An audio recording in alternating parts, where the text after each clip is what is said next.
最近有小伙伴好奇游戏里枪械声音和现实有多大区别，倒数3秒一起看看吧。3、2、1，你双击了没有？关注了没有？记得评论666哦。先看看游戏中最常见的2把枪 M416 和 AK47 现实中的射击声音吧。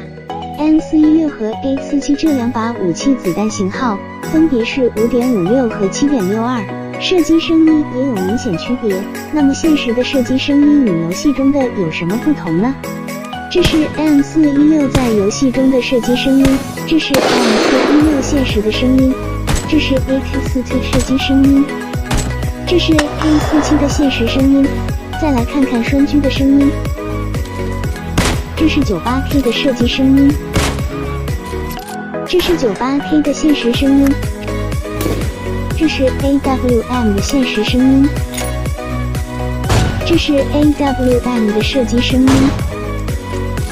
小伙伴们，你们觉得哪种更好呢？